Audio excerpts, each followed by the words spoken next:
Welcome back to Behind the Front Lines, and in today's video we have got breaking news as reports are coming out from the southern front that Urozhaine to the south of Vilka Novosilka has been liberated. The Ukrainians are now going through all the buildings, making sure the Russians are completely kicked out after some very intense battles in the last few days. Now, we did report about a week ago that Urozhaine was surrounded and would imminently fall. It did take a little bit longer than expected, but it now has been liberated. Not only have we seen assaults from the north, we've seen assaults from the west, from Staromayorsk, and from the east. Although it doesn't show it on the deep state map here, the Ukrainians do actually control some extensive trench networks further southwards than the grey zone is at the moment, about as south as the centre, or slightly further southwards than that. So about a kilometre or two further southwards, and the current front line is in these fields. Hasn't been updated here, but that is why we've been able to take Urozhaine, attacking from all sectors. We've seen some intense battles in the town. Many of you probably have seen the tank battle we saw. We saw a Ukrainian tank towards the northern extent, Russian tanks and Russian positions towards the centre and the south. We saw some big battles going on in the last day or two, and that's what I think the map is based off right now. Again, hasn't been updated yet, and it will be updated very soon, most likely liberating probably about half of Urozhaine, as of course it takes about a day or two for everything going on in reality to filter through to the live maps. So the next place for the Ukrainians to go is to Staromanivka. Now, it's unknown whether the Russians will put up a fight in Zvite Basyana, because the issue is the Ukrainians have two lines of assaults. They can come from Urozhaine via the road, and they can come from Staromayorsk via the road as well. So they've got two vectors of attack, whereas for Urozhaine they only really had this road, and they had some infantry across the river here and across in the east. But here they've got two vectors of attack, and you can already see that in the past few days as well, grey zone has been extended to the west of Staromayorsk. Again, likely the Ukrainians already driving southwards through these small estuaries towards this road here. So it is uncertain whether this town will be fought over, or whether the Russians will fall back to Staromanivka, where there's much better not only fortifications but natural obstacles as well, with the river to the east, smaller stream to the north, and of course more established positions to the west. And you can see two supply roads out to the south. Again, would mean that it is well supplied. The thing is, Staromanivka is actually the supply hub for all these towns and villages to the north, east and west. If we count it up, we've got 6 towns to the west and 3 towns to the east here, all which will most likely either fall or be put under significant strain if the Ukrainians do make significant advances on Staromanivka. Even if they do get to assault positions on Staromanivka and get fire control, it would mean that the Russians are going to find it very difficult to supply Robotyne, and increasingly difficult to supply these towns and villages up here. As you can see, yes, they do go through these villages here, but many of the supplies come from Staromanivka here, along the road to the south here, which does connect to the main highway. So that is why this is a very strategically important town, and it'll be very interesting to see what happens after this. As I said, to the east as well, we've got a similar problem where these 3 villages will likely fall if the Ukrainians do get towards this road here, which they are about 2 kilometres away from. The problem we've got in this axis is that it isn't as significant as the Robotyne axis.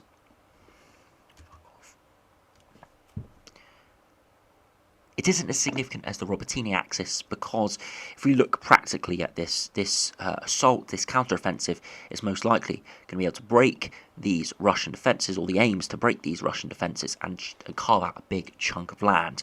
Because if we do look to our south, yes, it's the closest axis of attack the Ukrainians have to Mariupol and Berdyansk. However, it is about 100 kilometres to here. whereas from Robotyne to Tokmak, it's about 20 kilometers, and to Melitopol, it's about 60 to 70 kilometers. So it's much more realistic if the Ukrainians do break the defenses. It is much more realistic for them to reach Tokmak and Melitopol than it is for the Ukrainians to reach Berdyansk and Mariupol. But they would love it if they were able to take fire control over these major roads and this highway down the centre of the southern part of Ukraine. As they took fire control, it would effectively cut off major supplies going from west to east and east to west. So it would put huge strain on the Tokmak and Melitopol region. I do think that is another reason why they're attacking it. Not because they actually think they will get to Mariupol or Berdyansk or anywhere remotely close to the Azov Sea, but they'll make significant inroads into the defensive positions and put huge strains on these highways that are supplying the troops to the west. Now, if you go further westwards to the Robotyne axis, this again has had some significant changes in the last couple of days, where reports are coming out that Robotyne has been partially liberated, or liberation is going on as we speak. Yesterday, we did see a picture come out from the northern extent of Robotyne, just on the edge of this grey zone here. This is why the grey zone has been extended, because we saw this picture, a Ukrainian troop at the Robotyne sign. Now, this is very significant because it basically implies that the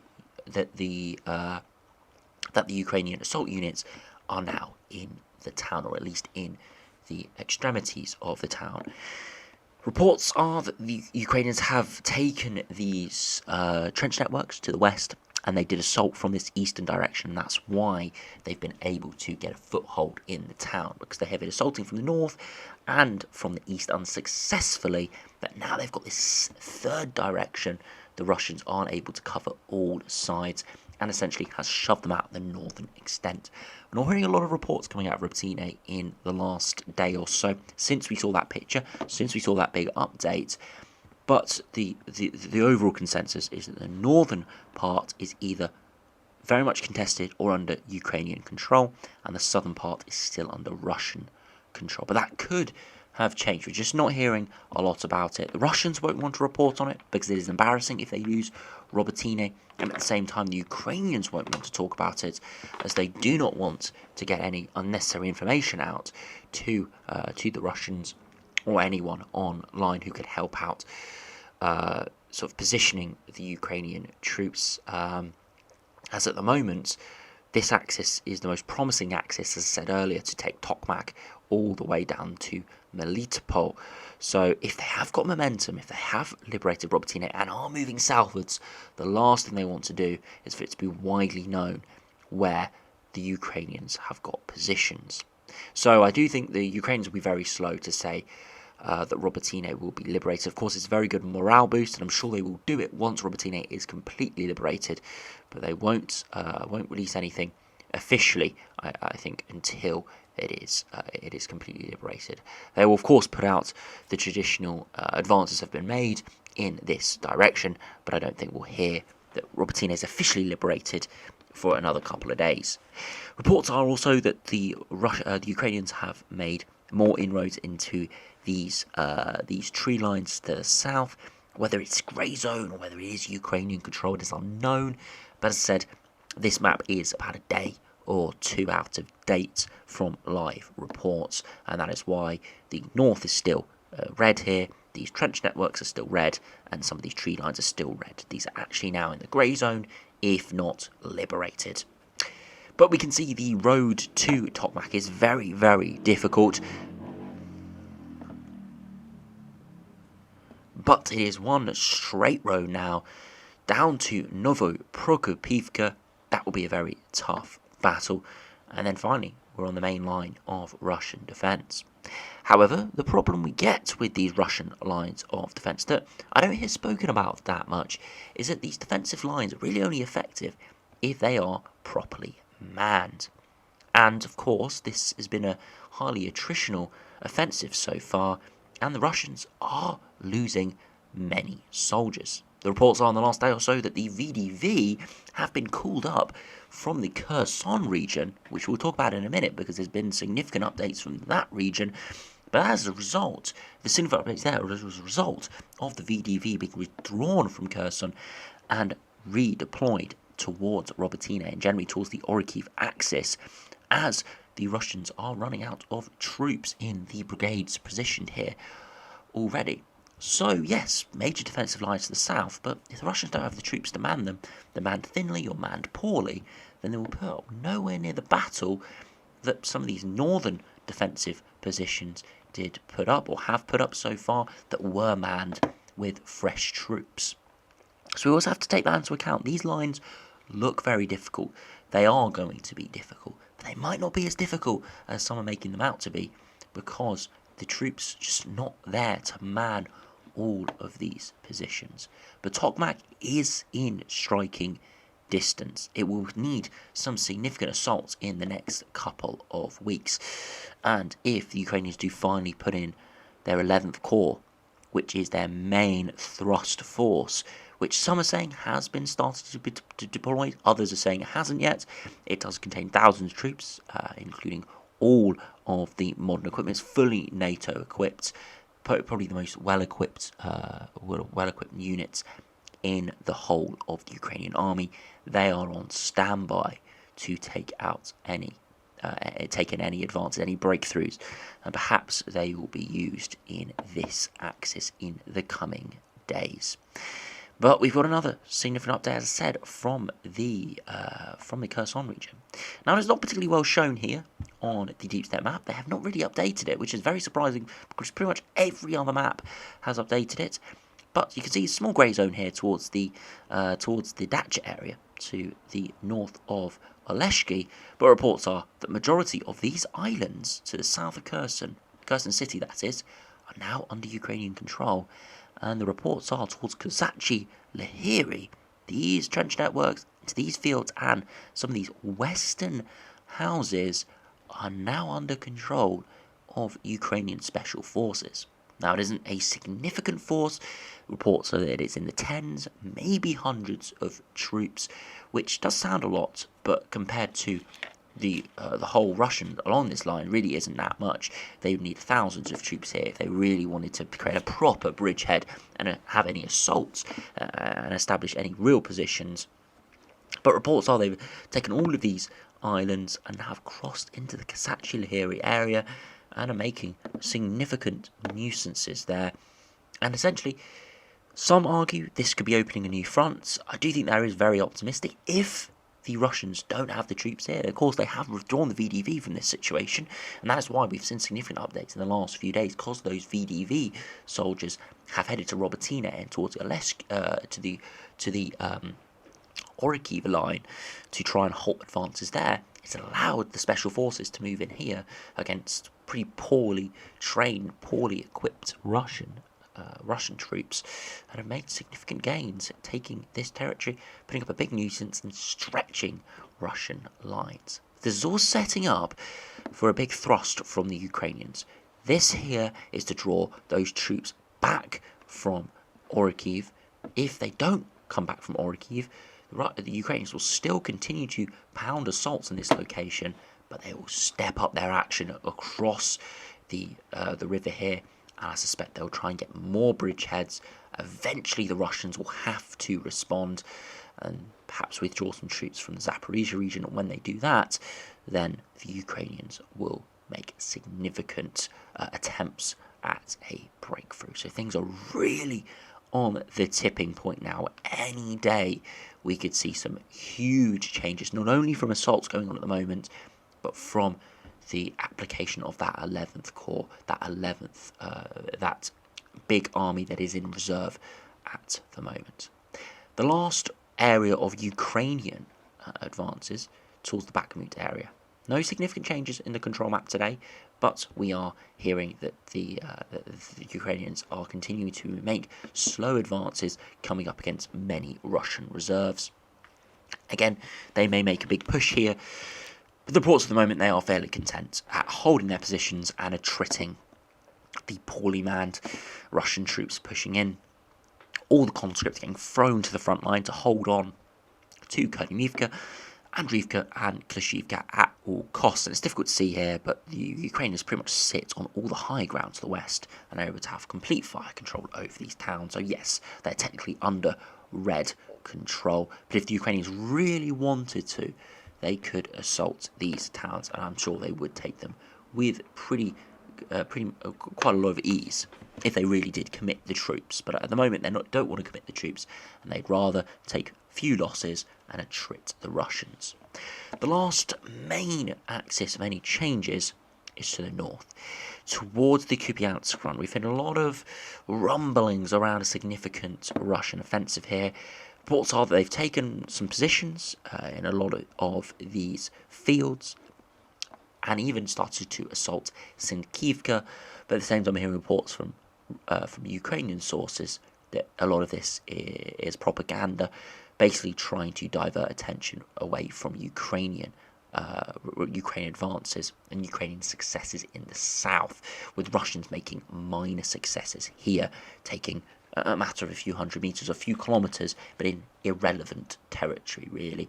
As if the Ukrainians really wanted to put up a battle, they'd do it in these towns, in these forest lines, and over this higher ground further southwards and eastwards of Kupiansk. So I did want to address that. Not seeing any significant changes yet, but there are probes and attacks from the Russians in this direction. Not hearing any major changes yet, but some minor changes. Do you just want to have a look at the Institute of the Study of War maps? As you can see, they've mapped the Kherson region a lot better, and you can see the extent of Ukrainian gains. Ukrainian liberated territory here to the south of Kherson City, much larger area of disputed territory, and you can see the area here to Kazachi Lahiri, where the Ukrainians have allegedly, according to the ISW, do now fully control parts of these islands and this road here, and some of these fortifications and parts of the actual town are now contested.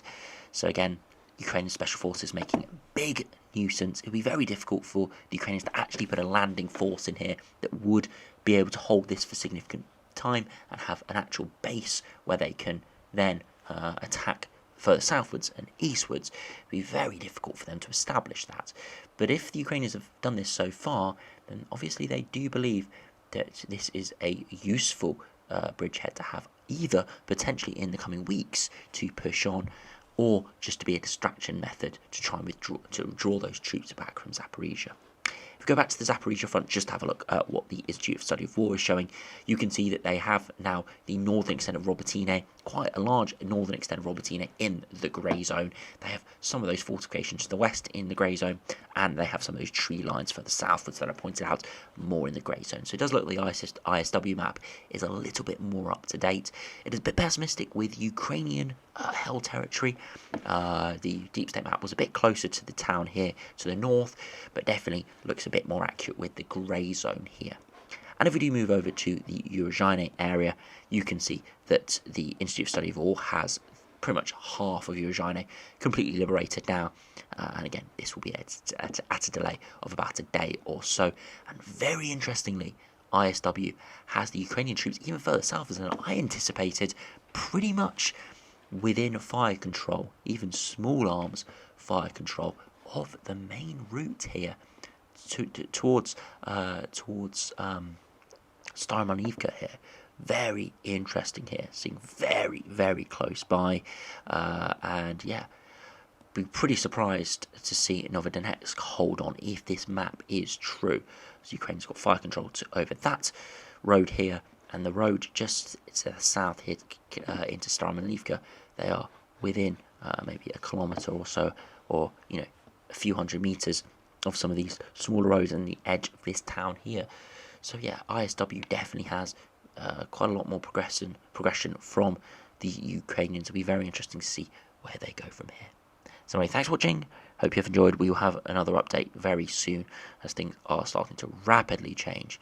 But the Ukrainians are making big advances, and it'll be very interesting to see where we are in a couple of weeks' time when these advances do continue and they do deploy their main attacking force.